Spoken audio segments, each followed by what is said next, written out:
ना कर रहे बात।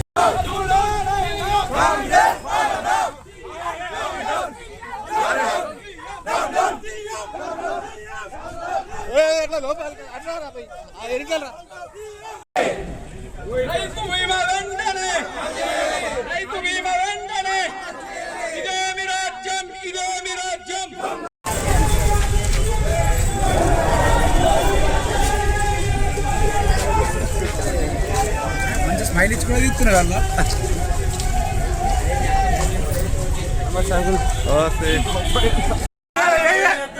అరే నువ్వు చేయొచ్చు కదా.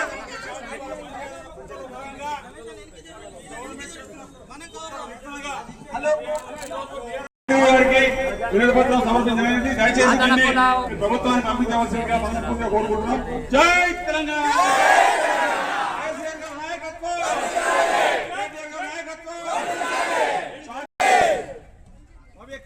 బండి తీయండి.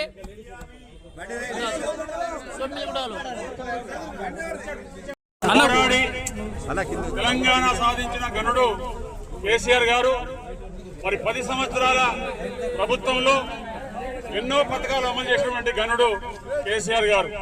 ముఖ్యంగా వ్యవసాయ రంగానికి రైతు బంద్ అయితేనేమి, రైతు బీమా అయితేనేమి, ఉచిత కరెంట్ అయితేనేమి ఎన్నో పథకాలు పెట్టడం జరిగింది. అలాగే మరి సంక్షేమ పథకాలు ఎవరు అడగలే, ఎవరు చెప్పలే.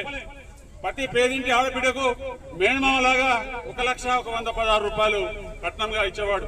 మరి అలాంటి వ్యక్తికి ఈరోజు ఎన్నికల్లో అబద్ధాలు చెప్పి మేము తులం బంగారం ఇస్తామని చెప్పి అబద్ధమైనటువంటి రేవంత్ రెడ్డి ప్రభుత్వాన్ని తక్షణమే ఈ తులం బంగారంతో పాటు కళ్యాణ లక్ష్మి చెక్కులు కూడా వెంటనే ఇవ్వాలని చెప్పేసి మేము డిమాండ్ చేస్తున్నాం. అలాగే మహిళా సోదరులు చాలా మంది ఎదురు చూస్తున్నారు. మా ఇంట్లో ముసలి వాళ్ళు ఉంటే 2,000 నుంచి 4,000 చేస్తాం, అలాగే అవ్వకు తాతకు ఇస్తామని చెప్పడం జరిగింది.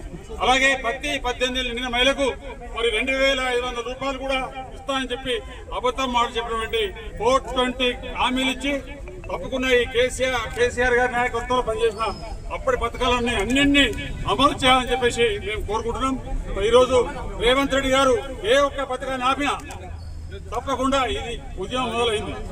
ఇంకా ప్రజా ఉద్యమం పెద్ద ఎత్తున జరుగుతుందని చెప్పేసి తెలియజేసుకుంటూ జై తెలంగాణ.